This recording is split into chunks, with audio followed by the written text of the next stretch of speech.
Hello and welcome to the third and final video in the Meng Toon King Tiger video build. This video we're going to be looking at the weathering side of things. So as you can see, I'm starting the video quite quickly, and what I'm doing here is I'm just putting a little pin wash onto the model. I've already given it a quick coat of clear varnish beforehand, and I'm just going to go over, do the pin wash across all of the sort of areas which I want to sort of bring up. I'm using a Vallejo pin wash in black to do this. There are a number of different pin washes that you can use. You can even make your own pin washes, um, depending on different colours for different terrains. So, if, for example, you were doing a desert style, you might want to go for like a burnt umber or sienna colour wash for your vehicles. As I'm doing a European theatre of war vehicle, and it's grey, I was thinking a black would be a nice colour to go for the pin wash. So, just going to show you a little bit of the pin wash being applied to the vehicle. I'm just going to go down a lot of the joins and seams along the hull, and also on the turret as well, just to sort of bring those out and give a little bit of wear and tear look to them, as I did, a bit worn where people have been climbing up and down on top of the vehicle, and the vehicle's been driven around, gone through bushes. It gives you that worn look. So just applying those. Once we've applied that, the pin wash, the next thing I'm going to be doing on there is applying the decals to the vehicle and the model. But I wanted to get the pin wash on first, get that in all the areas, get that sort of under that worn look on there, apply the decals, and then once decals have been applied, they're going to be doing some more weathering onto the vehicle to give it a more worn look, and then there'll be a bit of wear over the decals so that it does look like it's been through and seen a bit of action. So just working on the turret side of things, um, making sure I go around and get all the areas. So around by the escape hatch here at the back, around the tracks, there's some grab handles, and we've also got the cupolas, and just making sure that go on the handle itself as well. Once you put the pin wash on there, what you want to do is take a cotton bud with a little bit thinner, and just sort of go over and get most of it off, but sort of get, not all of it. You want to almost sort of take part of it, a bit of it away, but leave some there so it looks mucky and worn. So just a little bit thinner on a cotton bud, I find, and I just sort of run over that, and it takes up most of the wash from the model, and but leaves you enough to give it a nice sort of worn look. As I say, I'm going through here with the tracks, because you can imagine that on the back of the tank, these tracks, you have people walking up and down, resting their feet. So now we come to the decal side of things. So we've got the um, model already covered in another clear coat.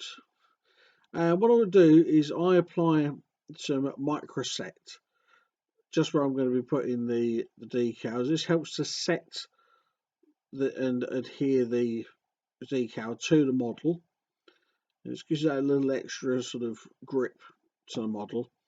So you still put the decal in water as normal, and you take it, once you take it out, you just paint over just where you want the decals to set. Just draining off some excess water from the decal, and then what I'm going to do is, and it's up to you whether you do this. I've been putting decals on for a while now, so I feel quite comfortable in doing this. But I use two tweezers to put that on there. Um, if you don't feel comfortable doing that, then don't use something a little bit softer. If you're worried about breaking the decal, so I've been doing this long enough that you know I know what I'm doing, so I'm not too worried.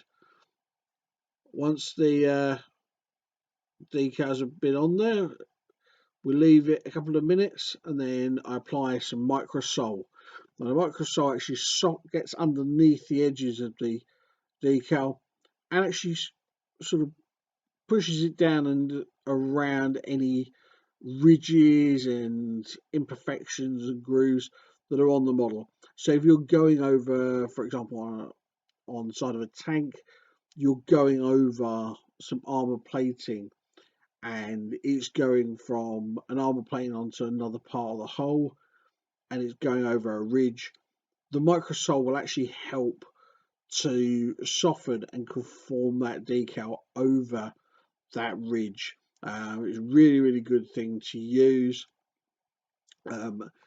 So what I do is I go around and I do sort of probably sort of 3, maybe 4 small coats of these, giving about sort of 10 minutes in between each coat, and that will just help to really give the decals some realistic look and conformity to them. So as you can see, we've got the decals on here. We've got a license plate on the back, and a couple of bits around to show where it's electric. We've got the numbers on there for the tank. So we've that's our tank there. Now, what I have done when I put the tracks and the wheels on there was I actually did put some mud on. I put it on the underside of the hull, and when I put the wheels on, I actually realised that you can't actually see that. I didn't realise that you wouldn't see any of it. So I did use some Vallejo environment mud and just put it over the wheels and the tracks to show it's like it's been driving over some sort of muddy grass. Now I'm using this Vallejo rust wash. I'm going to just sort of paint this onto the exhaust or mufflers at the back. The rust really, really gives you that sort of dark, rusty look that you do see on tanks. If you see any colour photos of tanks from that time, um, you know you will see that the exhaust and the mufflers have got that sort of rusted brown look about them. So this Vallejo wash works really well to sort of bring that out. And so I sort of gave that, I think it was about two or three coats of the wash, then you dry in between just to sort of give it that nice sort of dark rusted look. Next thing I did was to take some oil paints. Now this is something I actually tried. I was actually trying for the first time, and so what I did was just to put a few small dots of oil paints across the tank in different areas. So I used three colours on this. So I used a black, a white, and it was a burnt umber. And so we just put the sort of dots of the paint across the the tank in different areas. And I sort of put them next to each other. So where I put a black, I then put the burnt umber next to it. That's what I put, and then put the white next to that. Because what we wanted to do is kind of brush them down, mix the paints together, and give it a kind of dirty, worn look that you can get some really good effects with oil paints on there.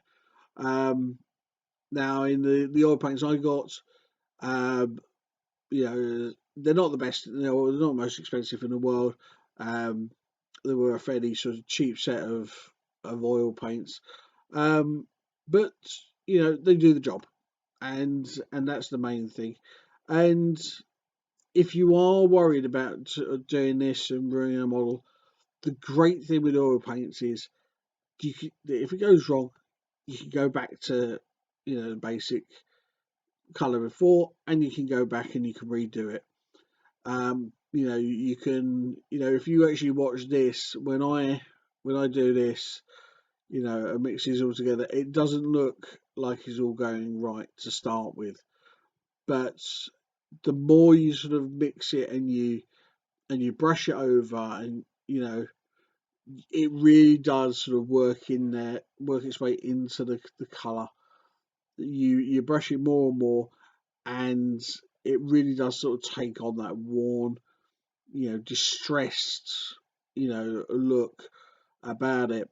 And you know, there is going to be times when you will need to sort of take some of it off.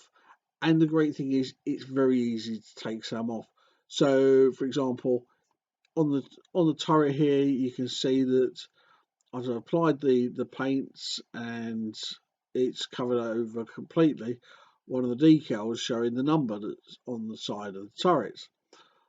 Well, by the time we get finished, you'll be able to read that number again, but it will look like it's been covered in mud, dust, you know, dirt, and everything else like that. Um, so it gives you that worn sort of look that we're looking for. And I'm just going here. Now, the one thing to remember when doing this with oil paints is that any um, sort of vertical sides always do an up and down motion, a downward motion. You don't want to be going sideways on these. You want to be going, down as much as you can. There may be times where you need to sort of, brush sideways, as you can see I'm doing there, just to get some of the paint, into other areas, and then you go down and you brush it downwards. When you're looking at a horizontal surface, you really want to be doing more stippling like this, as you see here, to try and get around, and then a bit of brushing on there. Now I've gone for quite, it's got quite dark at the back here around the engine area. So I just sort of give it a bit of a clean up there, but I don't mind it being, too dark and dirty around there, because it is an engine area. The engine is going to get grease. It's going to be very greasy. It's going to be dirty and oily. And to help sort of take some of that paint off of there, all I did was I took a cotton mud, just dipped it in a little bit of thinner. I used Tamiya thinner, and just sort of go over and just sort of take off some of the paint, and it comes straight off. As you can see that, before when we were doing the part of the back around the engine, one of the decals to show where there's an electric box was completely covered over.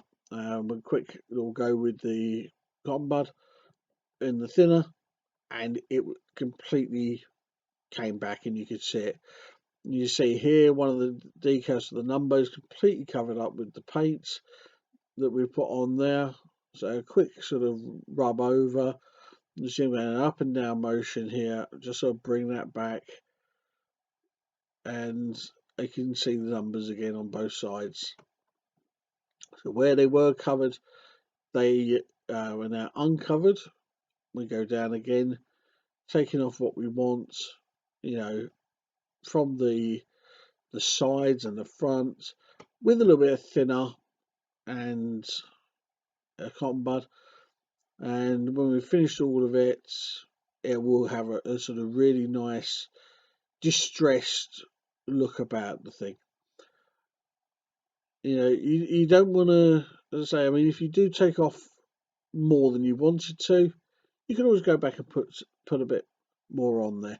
And that's the great thing with the oil paints, and that is that, because they take, because of the way that they take a lot longer to dry and cure.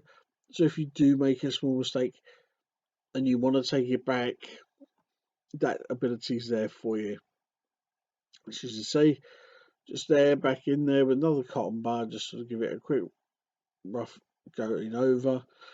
And some areas it might look very black, and this tank has been painted in German grey, which is a very dark grey anyway. But with the black and the burnt umber and the white in there, once it's properly been put on there and applied, it does look fantastic. Just sort of one of the main areas I did want to sort of take off, and I will get to in a moment, is that back engine bits.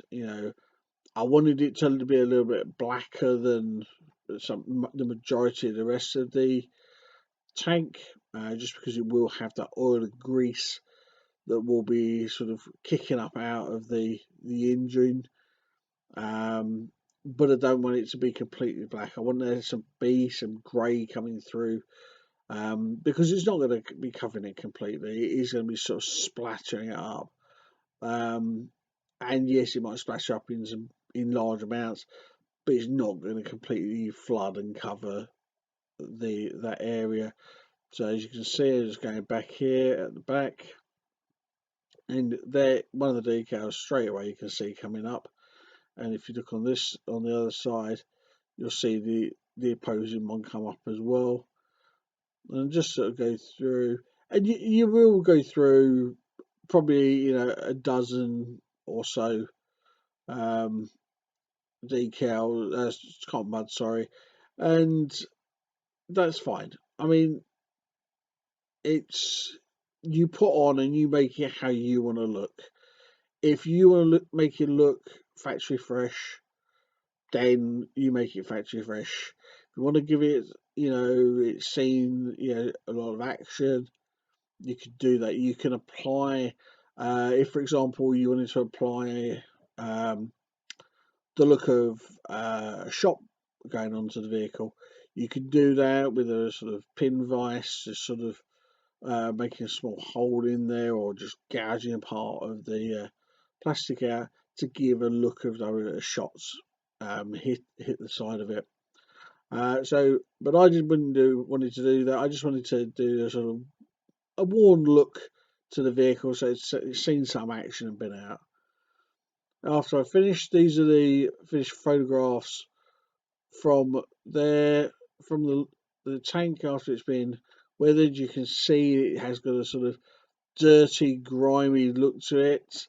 Um, it doesn't have that sort of factory fresh feel about it, um, and it looks like it's been a bit worn and seen some action there. So you know, I really enjoy these main kits. They're great to start out with, and if you want to work on your weathering, they're great little kits to work on. And then you can go on to something a bit bigger and a bit more experienced. So thank you very much for watching the video. I hope you've liked this. If you have liked the video, please click the like button and subscribe to the channel. And also, if you'd like, please share the video with your friends and family through social media, and any social media groups that you belong to. I would greatly appreciate that. Thank you very much.